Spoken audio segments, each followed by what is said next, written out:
Assalamualaikum warahmatullahi wabarakatuh. Salam olahraga. Baik sahabat olahraga dimanapun Anda berada, ketemu lagi sama saya Adi Ronaldi di Kabar Olahraga. Ya, di siang hari ini saya akan berbincang bersama uh, pelatih tenis meja NPCI Jawa Barat. Dan kami akan berbincang ya perjalanan Pak Dr. Andas Dandan Nuryana ini memang sangat luar biasa. Kita coba untuk menggalinya. Ya, selamat siang menjelang sore Pak Dan. Selamat siang. Iya, gimana kabarnya nih? Alhamdulillah. Ya. Selamat siang juga buat teman-teman semua yang nonton di sini. Iya. Ya, Pak Dandan. Dan sekarang menjelang pekan Paralimpik ya, nasional atau Peparnas ya, yang akan berlangsung di Solo. Dan kemarin waktu di Peparnas di Papua, Pak Dandan ini mendapatkan 1 medali emas dan satu-satunya didapat oleh Pak Dandan di cabang olahraga tenis meja. Betul apa tidak, Pak? Mungkin sedikit koreksi Pak Adi. Satu-satunya medali emas yang didapat dari cabang tenis meja atlet Kota Bandung gitu. Oh, atlet Karena Kota untuk Jawa Bandung. Barat sendiri kita memperoleh 6 medali emas totalnya. Dan dari Jawa Barat sendiri yang dikirim dari Kota Bandung sendiri yang ikut Peparda mewakili Jawa Barat hanya 2 dan kebetulan hanya saya yang dapat medali emas kemarin. Alhamdulillah. Alhamdulillah ya Pak ya. Dari Kota Bandung ya Pak ya. Dari Kota Bandung. Nah sekarang Bapak jabatannya di NPCI Kota Bandung sebagai apa nih Pak? Saya kebetulan dipercaya oleh Ketua Umum Pak Yadi menjadi bendahara umum, mendampingi beliau untuk kepengurusan dari tahun 2024 sampai 2029 Pak. Ya. Kalau misalnya identik dengan bendahara umum, berarti ngitung uang terus ya Pak ya? Ngitung uang terus, bagi-bagi uang terus. Bagi-bagi uang terus ya Pak ya? Jadi uang orang ya Pak ya? Kalau atlet-atlet sama pengurus itu paling seneng kalau saya ke kantor katanya. Biasanya berbau-bau uang gitu. Padahal nggak juga sih. Saya juga ke Bapak kesini tuh paling seneng gitu kan. Pak Bendum datang ke sini kan. Ya, Pak Dandan menjadi bendahara umum. Memang dulunya Pak Dandan sempat bekerja di mana atau mungkin lulusannya dari mana Pak Dandan ditunjuk sebagai bendahara umum NPCI Kota Bandung? Ya, saya sih sebelumnya memang berdinas di keuangan Pak. Jadi di salah satu bank milik pemerintah BUMN, salah satu bank yang cukup dikenal juga di Indonesia ya. Mungkin nggak usah saya sebutkan namanya, inisialnya aja Pak. Iya. BNI. Gitu. Iya bagus ya itu inisialnya aja ya. Kan. BNI. Iya. Baik. Iya. Di BNI bekerja di BNI ya Pak ya. Jadi apa Pak di BNI Pak? Dalam perjalanannya tentu sudah banyak jabatan yang saya peroleh Pak, tapi untuk yang terakhir itu saya jadi Head of Remedial Recovery atau di pemimpin di Remedial Recovery. Remedial Recovery itu mengurus kredit bermasalah gitu dari Remedial dan recovery-nya. Mengurus kredit yang bermasalah. Saya Head Remedial of Recovery di Banjarmasin. Wilayah Banjarmasin sebutnya wilayah 09 kalau gitu. Baik. Jadi area wilayahnya meliputi seluruh Kalimantan, Pak. Hanya wilayahnya ada di Banjarmasin. Jadi ada Kalimantan Utara, Kalimantan Timur, Kalimantan Selatan, Kalimantan Tengah, semua wilayahnya ada di Banjarmasin. Kalau berdasarkan struktur organisasi di BNI yang lama, saya bisa dikatakan dulu wakil pemimpin wilayah di Banjarmasin untuk bidang remedial recovery. Itu yang terakhir Pak, sampai saya MPP pensiun. Sampai pensiun ya Pak ya? Pensiun. Baik Pak, ini masyarakat yang pecinta olahraga ini ingin mengetahui kenapa Bapak gabung sama NPCI ya Pak ya? Sejak kapan Bapak gabung sama NPCI Pak?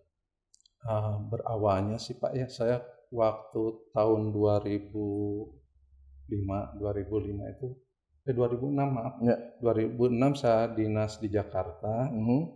Kemudian pas pulang dinas dari Medan, kebetulan saya waktu di Jakarta itu jadi analis kreditnya korporasi. Ini pulang OTS dari Medan. Dalam perjalanannya naik travel, kecelakaan Pak. Jadi kecelakaan di kilometer 91, kata orang-orang kilometer yang rawan ya Pak, di Cipularang itu. Ya sampai akhirnya dapat musibah diamputasi gitu, diamputasi tangan kiri. Maaf Bapak, bukan dari kecil ya Pak ya? Berarti kecelakaan Bapak ya? Kecelakaan. Di tol ya Pak ya? Di tol ya. Hari-hari yang cukup menyedihkan juga Pak.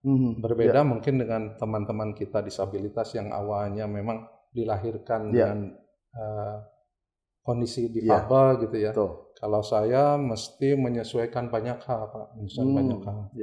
Baik itu fisik maupun mental, karena kalau fisik sendiri ternyata setelah amputasi itu serba susah Pak. Untuk pakai kaos aja susah. Coba aja Kang Kang Adi coba pakai kaos gitu ya. Pakai tangan satu pasti susah lah. Iya betul. Itu untuk yang sederhana seperti itu ya agak sulit. Belum potong kuku atau kalau saya kerja itu dulu, wah saya bisa kerja apa nih, karena biasanya dengan ngetik aja pakai 2 tangan. Ini harus dengan 1 tangan kan. Otomatis tingkat kecepatannya juga akan berkurang, tingkat kesulitannya bertambah. Bahkan awalnya saya memang mau desain dari BNI itu. Untungnya memang waktu itu atasan-atasan kami itu, teman-teman saya itu sangat support ke kita. Jadi ngapain lah, dulu ada namanya Direktur Pak Ahmad Baikuni, Direktur Utama BNI itu bilang gitu, ngapain kamu keluar, kamu kan bukan untuk nyangkul gitu, kerja kamu pakai otak gitu. Jadi itu motivasi saya untuk tetap bertahan. Dan alhamdulillah juga di satu unit saya dulu di namanya kredit khusus, divisi kredit khusus di Jakarta itu semua juga support. Dari pemimpin divisinya sampai teman-teman yang sekarang teman-teman saya ada juga yang sudah jadi wadirut, ada itu, dan alhamdulillah semua support ya. Iya. Baik. Berarti perjalanan itu sudah berapa tahun Pak semenjak Bapak kecelakaan ini? Saya kecelakaan itu 2006 ya Pak, 2006 sekarang 2024 ya. 2024 berarti ya coba di kalkulator 18 tahun ya kalkulator. Sekarang itu kalau ngitung tanpa kalkulator jadi susah. Susah ya. Ya lumayan panjang ya Pak ya. Oke. Tapi dengan semangat oleh rekan-rekan Bapak juga disemangati jadi timbul lagi ya semangatnya ya Pak ya. Pak. Ya itu Pak, di samping fisik itu kan mental. Kalau kita yang tidak terbiasa, begitu kita jalan-jalan dengan kondisi tangan satu itu buntung, ada anak kecil yang buntung itu rasanya. Iya betul. Ini, makin lama saya makin bisa menerima seperti hal seperti itu, tapi biasanya keluarga yang yang lebih baper gitu. Kadang-kadang istri sedih gitu lihat orang disebut buntung, padahal memang benar ya buntung. Kalau saya dipanggil utuh harus tersinggung. Iya. Itu tadi sedikit perjalanan Pak Dadan ya, dari masuk ya Pak Dadan ya masuk ke. Nah ini mungkin ingin tahu juga ya, kenapa Bapak bisa gabung di NPCI? Mungkin tahu dari rekan Bapak atau mungkin apa nih Pak? Dan memang hobinya dulu tenis meja ya Pak ya? Sebetulnya kalau dulu Pak sebelum kecelakaan itu saya memang senang olahraga Pak. Olahraga apapun saya lakukan gitu sepanjang saya mampu, dari bulu tangkis, bola voli, sepak bola gitu. Sampai ke golf juga kan suka. Tapi termasuk tenis meja. Nah, setelah kecelakaan itu kita kan dilanjutkan dengan rehabilitasi medis Pak. Rehabilitasi medis itu psikologinya juga, kemudian fisiknya juga. Nah, dokter yang dari Halmahera dulu itu menyarankan, Pak, untuk mempercepat pemulihan, Bapak silakan banyak olahraga. Kami sarankan olahraga yang sifatnya ritme cepat gitu, ritme cepat. Nah, saya waktu itu mikir apa yang ritme cepat dan mudah dilaksanakan oleh seorang difabel. Akhirnya saya ingat lagi tenis meja, saya pernah ikut main di tenis meja di VTM Veteran Bandung Raya, VBR dulu, ketuanya Pak Haji Maman, sampai sekarang juga masih ada sih Pak Haji Maman yang sangat support juga saya. Nah di situ saya juga ketemu dengan Pak Holik. Pak Holik itu salah satu atlet difabel yang sudah senior di Kota Bandung. Karena melihat saya kayaknya lumayan nih permainannya gitu. Diajaklah sama Pak Holik, Pak Dadan ayo kita katanya ikut di NPC Kota Bandung. Nah itu awalnya kami gabung di Kota Bandung. Tahun berapa itu Pak? 2010 kalau 2010 salah, ya? Waktu Porcada, kalau dulu Porcada di Kabupaten Bandung. Iya. Saya langsung dapat medali juga waktu itu. Jadi mewakili Jawa Barat untuk Peparnas di Riau ya. Di Riau. Di Riau juga dapat emas juga Pak? Masih enggak Pak. Saya dapat perak. Karena dulu memang saya turun itu kalau di tenis meja ada TT itu level tingkat disabilitasnya. Saya ikutnya ke TT 10.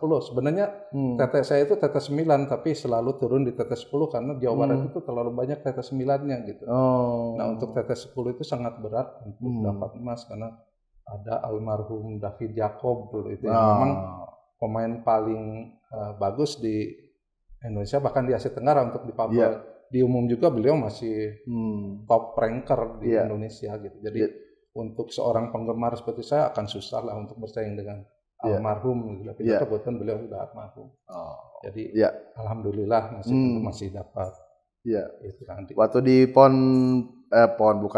Peparnas. Di Papua 1 medali emas juga ya Pak ya? Iya. Berapa sih Pak dulu ininya Pak? Bonusnya Pak? Saya kebetulan di Papua itu dapat 1 perak, 1 emas ya. Berarti double dong Pak ya? Ada. Jadi lupa lagi ya sekitar 400-an lebih lah Pak. 400 jutaan. 400 juta ya Pak ya. Alhamdulillah ya. Alhamdulillah Pak. Jadi pemerintahan sekarang itu terlepas dari plus minusnya, menurut saya ada plusnya untuk disabilitas. Plusnya untuk lebih care karena mungkin beliau berasal dari Solo atau gimana ya. Solo itu gudangnya disabilitas, jadi untuk bonus, untuk kesetaraan itu sekarang lebih terasa bahwa kita lebih disetarakan dengan atlet-atlet normal. Alhamdulillah. Bapak sekarang jadi Bendum NPCI Kota Bandung, terus juga ditunjuk menjadi pelatih Peparnas di Solo ya, untuk Jawa Barat. Nah, ini gimana Pak? Biasanya kan jadi atlet, sekarang jadi pelatih, ini gimana Pak? Sebenarnya saya ini tes C ini itu ada dua tahap sebetulnya. Tahap pertama itu saya masih sebagai atlet Pak. Waktu kepengurusannya Pak Supriyatna. Kemudian ada pergantian kepengurusan. Sekarang kepengurusan Pak Haris Sutanto. Dan saat itu akan dimulai lagi untuk tes C tahap 2. Nah, ada hal yang baru dari pengurusan sekarang itu, untuk pelatih itu tidak ditunjuk langsung seperti sebelumnya. Jadi ada lamarannya dulu. Jadi semua orang berhak mengajukan lamaran. Nanti dipilih secara administratif dan oleh mungkin tim pemilih di NPCI Jawa Barat. Waktu itu saya berpikir saya mau coba melamar aja karena kebetulan saya juga ada backgroundnya sih melatih. Meskipun di level yang kecil Pak, di klub atau saya pernah di Balikpapan juga melatih tenis meja. Terakhir juga di SMA 4 untuk tim Porisman Pak, SMA 4 Bandung. Alhamdulillah kemarin untuk tahun kemarin Porismannya jadi juara ke-1. Bukan karena saya yang melatih sih, memang pemainnya aja bagus-bagus. Ya Pak, kenapa Bapak berpikiran ingin coba melatih kayak jadi pelatih kan? Padahal kan kalau jadi atlet nanti kalau bonusnya kan lumayan juga Pak. Betul Pak. Itu juga jadi nyesal Pak. Kita enggak juga. Enggak juga, dikira nyesal jadi pelatih. Ada plus minusnya sih Pak. Kalau kita melihat bonus, kalau pelatih itu mungkin bonusnya kecil, tapi pasti Pak. Pasti karena semua pemain hampir sedikit kemungkinan nggak dapat medali, kemungkinan dapat medalinya besar. Kalau pemainnya ada bonus kan kita ada juga bonus meskipun nggak sebesar pemain. Tapi kalau jadi atlet harus juara dulu gitu ya. Bisa dapat besar atau jong gitu kan, bukan sama sekali. Nah itu bisa jadi pertimbangan itu. Tapi pertimbangan yang utama saya bukan itu sih. Ada tantangan baru Pak, tantangan baru untuk jadi seorang pelatih. Jadi selama ini kan jadi atlet. Ini ada kesempatan jadi pelatih. Barangkali bisa memenuhi kualifikasi untuk jadi seorang pelatih. Dan jadi kebanggaan juga buat saya sekarang bahwa saya mungkin satu-satunya pelatih di tenis meja dan satu-satunya mungkin ini di pelatihan yang kondisinya disabilitas. Semua pelatih kan non disabilitas biasanya. Juga terima kasih sekali ke Pak Hari Susanto, Pak Ukun, Sekumnya PTMS, NPCI Pusat itu yang banyak mendorong saya untuk udah cobain jadi pelatih gitu. Yaitu beliau-beliau itu yang mendorong saya juga untuk jadi. Termasuk Pak Yadi juga. Udahlah jadi pelatih, contohnya nyobain aja. Difabel, cobain difabel, bisa nggak melatih. Ya alhamdulillah sekarang juga teman-teman atlet lebih banyak dekat ke saya karena mungkin udah itu. Dan plusnya juga kalau pelatih ex pemain juga kita bisa mengetahui kekuatan dari provinsi lain, Pak. Iya, mantan ya, kalau mantan pemain ya. Plusnya saya dibandingkan teman-teman pelatih yang lain hanya itu barangkali kalau cara melatih, cara apa. Kebetulan pelatih sekarang bagus-bagus di Jawa Barat. Alhamdulillah. Sekarang ini yang Peparnas berapa atlet Pak di tenis meja Pak? Yang dilatih oleh Bapak? Sekarang Peparnas yang ikut Pelatda Jawa Barat ada 33 atlet Pak. Mudah-mudahan bisa berdampak ke depan sih karena memang kebutuhannya setelah THB banyak posisi-posisi yang memerlukan tambahan pemain. Mudah-mudahan gitu. Baik. Dari kacamata sendiri Peparnas nanti di cabur tenis meja berapa medali emas Pak? Kami sih sebenarnya ditargetkan itu sekitar 14 medali emas kalau nggak salah ini ya. 14 medali emas ya? Ini masih tetap kita perbincangkan sejalan dengan baru terbitnya THB Pak, kan selama ini kita berasumsi target medali sebesar itu berasumsi ada nomor-nomornya ini. Nah sekarang begitu kenyataannya nomornya berubah, harus kita kalkulasi ulang berapa sebenarnya realnya. Ini yang kita sedang diskusikan juga dengan pelatih yang lain, dengan manajer tenis meja dan pengurus Jawa Barat. Gitu kan. Baik, 14 medali emas ya Pak ya. Tapi dari prediksi Bapak sendiri, apakah Jawa Barat bisa meraih 14 medali emas dari cabur tenis meja Pak? Kalau melihat kemarin kita hanya 6 sebenarnya itu berat juga luar biasa ya Pak. Apalagi sekarang itu kan tuan rumahnya Jawa Tengah. Di Solo ya. Jawa Tengah itu tenis meja merupakan cabur andalan mereka juga. Jadi tentunya mereka tidak mau mengalah begitu saja gitu. Pasti persiapannya akan lebih matang, strateginya akan lebih duluan dibanding kita. Tapi semoga lah Pak dengan tekad, dengan latihan yang luar biasa, dengan coach-coachnya sekarang yang luar biasa juga, lebih bagus dibandingkan yang dulu, mudah-mudahan gitu. Kita akan bisa meraih target tersebut, bahkan melampauinya mudah-mudahan gitu Pak. Dari Kota Bandung ada Pak? Kota Bandung itu alhamdulillah kita dari 2 waktu di Papua, sekarang itu ada 12 orang Pak. Peningkatannya signifikan sekali. 12 orang dari Kota Bandung ya? Kota Bandung. Jadi atlet terbanyak dong? Atlet terbanyak. Di cabur ini ya, tenis meja ya Pak ya? Nah itu juga cukup menyenangkan khususnya buat kami dan para pengurusnya, reng-rengannya Pak Yadi gitu, karena memang target Pak Yadi. Nah ini awal saya bergabung dari Pak Yadi juga, saya itu bukan ini Pak, bukan tim suksesnya Pak Yadi, bukan sukses. Jadi Pak Yadi itu menawarkan saya hanya melihat ini bisa profesional membantu saya gitu, membantu Pak Yadi di Kota Bandung. Saya juga waktu itu melihat visi misinya beliau itu menarik juga, karena beliau itu tidak mau beli pemain, jadi pengen membina dari awal sampai jadi bisa memberikan kontribusi yang baik buat Kota Bandung. Kemudian beliau juga menekankan lebih memperhatikan untuk atlet semua gitu. Nah itu kan menarik, jadi buat kita ya alhamdulillah saya ikut bergabung sampai sekarang gitu. Meskipun baru berapa bulan ya, kita nyaman-nyaman aja sih. Nyaman ya Pak ya? Di NPC nyaman ya, NPC Kota Bandung ya? Ya dari 12 atlet itu Pak, dari Kota Bandung nih ya, ada yang berpeluang meraih medali emas Pak? Atau mungkin hampir semuanya berpeluang medali emas Pak? Di Peparnas nanti? Sebenarnya kalau dibilang peluang ya Pak ya, semua atlet pasti berpeluang ya. Itu sangat tergantung kondisi dan situasi di sana. Bisa saja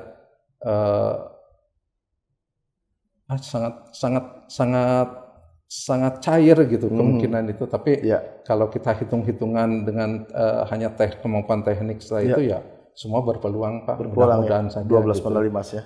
Mudah-mudahan. Luar biasa. Luar biasa mudah-mudahan. Ya kalau nggak setengahnya ya Pak ya. Setengahnya. Iya. Baik. Memang kebanyakan tadi di Kota Bandung ya atletnya ya. 12 atlet. Yang lainnya di mana Pak? Ada yang dari mana saja Pak? Untuk Peparnas ya? Peparnas untuk tenis meja ya tenis Pak. Meja. Ada yang dari Tasik, ada Kabupaten Bekasi, tersebar sih Pak. Ada tersebar Kabupaten sekarang. Bogor. Tapi yang memang dominan untuk saat ini ada dari Kota Bandung. Kota Bandung. Mungkin itu sebabnya pelatih juga ada 3 dari Kota Bandung karena memang atletnya paling banyak dari Kota Bandung. Baik. Ya, selama ini Bapak pas keluar SK melatih untuk tenis meja di Peparnas ya Pak ya. Gimana Pak? Lancar Pak segala sesuatunya Pak? Mungkin kan ada uang bulanan, terus juga yang lain, vitamin atau kayak gimana? Alhamdulillah Pak, pelaksanaan pelatda saat ini mungkin relatif lebih bagus dibandingkan pelatihan terdahulu. Ya. Terutama di akomodasi, kemudian di penginapan, di konsumsi juga kelihatannya ada peningkatan Pak. Mudah-mudahan terus seperti itu atau meningkat di event-event mendatang. Ya. Jadi semua sudah terserap ya Pak ya? Terserap. Sudah ini ya, nyaman ya? Baik. Pak, mungkin Bapak ada harapan Bapak sendiri untuk masyarakat luas ya Pak ya? Terus juga untuk pemerintah juga dan juga untuk NPCI Jawa Barat Pak. Kalau saya sih di sini mungkin mau cerita perbincangan dengan salah seorang ustadz dulu yang memotivasi saya gitu ya Pak ya. Itu gimana Pak? Jadi semua kejadian itu ada hikmahnya. Semua kejadian dia. Dan jadi jangan berputus asa terhadap rahmat Allah katanya gitu. Ada surat Al-Jumar ayat 53. Kemudian banyaklah yang disampaikan ke saya, intinya la tahzan, jangan bersedih. Apa gitu ya pokoknya. Semua ada hikmahnya. Nah, kalau saya pernah tanya kan Pak, apa ya hikmahnya? Karena saya bisa pindah ke Bandung dulu kan sebelumnya saya dinas di luar Bandung terus. Pas ke Bandung, itu terlalu kecil katanya untuk sebagai hikmah. Apa saya bisa dapat medali emas sehingga dapat ratusan juta untuk itu? Ternyata itu juga memang termaksud hikmah, tapi itu terlalu kecil untuk dipikirkan. Terakhir katanya, ya coba rasakan katanya setelah pada dan bergaul di NPCI apa sih yang dirasakannya? Oh ternyata begini Pak, kita itu lebih bisa merasakan pentingnya organ tubuh kita gitu. Jadi betapa mahalnya sepertinya. Satu tangan aja saya dulu untuk beli tangan yang elektrik itu ditawari dari harganya yang termurah itu seharga Innova zaman dulu. Yang termahal itu bisa puluhan miliar, ada yang 5 juta dolar kalau nggak salah. Jadi kalau Kang Adi itu kaya punya tangan itu mungkin seharga 5 juta dolar itu akan kalah sama tangan asli fungsinya gitu. Nah itu yang patut disyukuri, itu mungkin rasa syukur yang dianggap hikmah terbaik buat saya. Jadi tiap nafas kita itu harus patut disyukuri. Kita bisa berjalan itu patut disyukuri. Orang yang tunanetra itu mensyukuri karena beliau masih bisa mendengar. Orang yang tunarungu mensyukuri dia bisa melihat gitu. Semua ada sumbernya di NPC itu. Jangan engkau hitung apa yang hilang dari dirimu, tapi kau hitunglah apa yang tersisa di dirimu gitu. Itu hikmahnya barangkali ya. Jadi pada teman-teman yang barangkali kena penyakit atau kecelakaan di amputasi, jangan berputus asa lah. Pasti ada hal yang terbaik.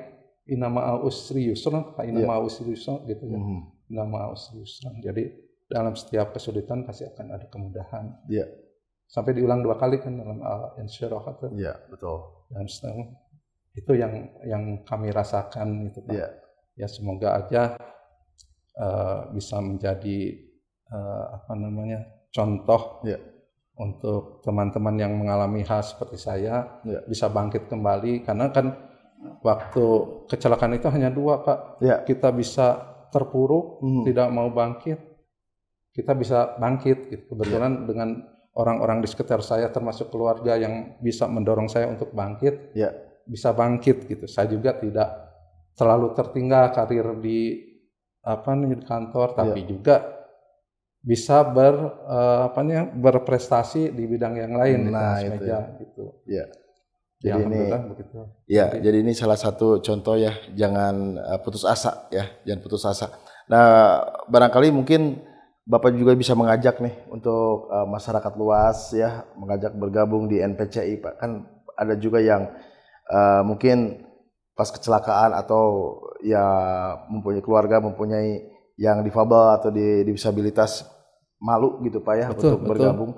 Ya, jadi, mungkin Bapak bisa mengajak Pak untuk jadi Ibu Bapak semua yang kebetulan melihat podcast ini yang punya keluarga difabel, baik itu tunadaksa, tunarungu, tunanga, jangan anggap itu musibah atau beban, karena memang ada kelebihannya dari mereka. Itu kebetulan ada wadahnya di NPCI kami. Itu kebetulan untuk Kota Bandung itu ada programnya nanti Pak. Kita akan mengadakan sosialisasi ke desa-desa, ke kelurahan atau ke SLB untuk mencari bibit-bibit juga sih. Sekaligus juga secara sosial kita mencoba meraih orang-orang jangan sampai difabel itu kerjanya hanya meminta-minta atau memanfaatkan kasihan orang, tapi bisa berkarya di NPCI atau di bidang lain gitu Pak. Nah, seperti itu. Jadi jangan malu, karena banyak juga dari orang tua kita itu malu punya anak misalnya tunarungu, malu untuk disampaikan gitu. Gak apa-apa, itu semua juga titipan Tuhan. Semua dia kelebihan, tidak ada yang kurang sebetulnya. Pasti ada lebihnya, pasti ada keunggulannya. Gitu Pak. Baik. Ya, terima kasih Pak Dadan. Hatur nuhun. Terima kasih sudah berbagi ilmu ya. Diundang ke sini. Semoga RRI tetap jaya ya. Tetap jaya di udara ya, sekali di udara, tetap di udara. Ya, baik sahabat olahraga dimanapun Anda berada, kami telah berbincang bersama Dr. Andas Dadan Nuriana ya, sebagai bendahara umum di NPCI Kota Bandung, sekaligus menjadi pelatih tenis meja persiapan Peparnas tahun 2024 yang akan berlangsung di Solo. Ardali pamit. Assalamualaikum warahmatullahi wabarakatuh. Salam olahraga. Salam olahraga.